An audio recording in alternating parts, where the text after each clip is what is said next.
Halo teman-teman, pernah nggak kalian lagi scroll media sosial, tiba-tiba muncul perasaan aneh?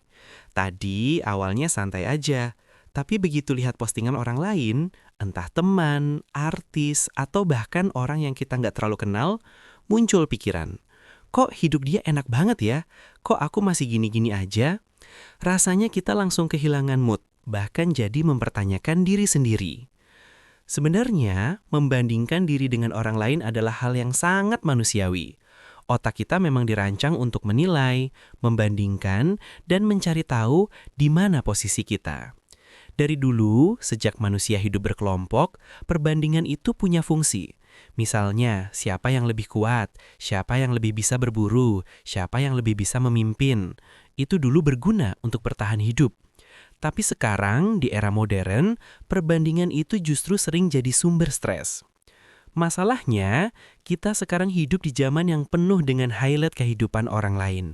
Di media sosial, hampir semua orang menampilkan versi terbaik dari hidupnya. Senyum, jalan-jalan, makan enak, barang baru, prestasi, atau momen bahagia. Yang jarang ditampilkan adalah bagian capeknya, gagal, bingung, atau jatuh bangunnya. Nah, ketika kita hanya melihat potongan yang indah-indah, otak kita langsung membuat kesimpulan bahwa hidup mereka sempurna. Padahal kenyataannya nggak begitu. Kita jadi lupa bahwa setiap orang punya perjuangan yang nggak terlihat. Teman yang terlihat bahagia dengan pasangan, mungkin sebelumnya pernah hancur karena gagal dalam hubungan. Orang yang kelihatan sukses di usia muda mungkin sudah mengorbankan banyak waktu istirahat dan mengalami tekanan mental. Tapi semua itu jarang kelihatan di permukaan.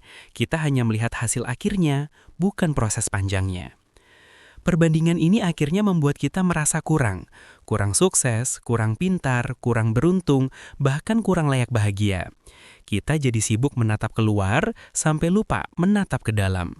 Kita lupa bersyukur dengan apa yang kita punya. Kesehatan, keluarga, sahabat, atau bahkan kesempatan untuk memperbaiki hidup setiap hari.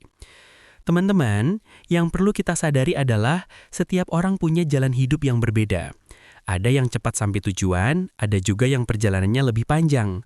Bukan berarti kita gagal, hanya saja waktunya berbeda. Kadang orang yang terlihat tertinggal sekarang justru nanti melesat lebih jauh karena dia belajar banyak dari prosesnya. Daripada terus membandingkan diri, lebih baik kita pakai energi itu untuk fokus ke diri sendiri. Bandingkanlah dirimu dengan dirimu yang kemarin, bukan dengan orang lain. Apakah hari ini kamu sedikit lebih sabar? Apakah kamu belajar hal baru? Apakah kamu melakukan langkah kecil menuju impianmu? Kalau iya, itu sudah sebuah kemenangan. Ingat, hidup bukan perlombaan siapa yang lebih cepat atau lebih kaya. Hidup adalah tentang bagaimana kita bisa bertumbuh sesuai jalan kita masing-masing sambil tetap merasa cukup dan bersyukur. Jadi lain kali, kalau kamu mulai merasa minder setelah melihat orang lain, tarik nafas sebentar dan ingatkan diri. Mereka punya cerita yang tidak aku tahu, dan aku pun punya perjalanan yang unik. Tidak perlu jadi mereka, karena tugas kita adalah menjadi versi terbaik dari diri sendiri. Kalau kamu suka konten seperti ini, jangan lupa like, share, dan subscribe biar kamu nggak ketinggalan video berikutnya.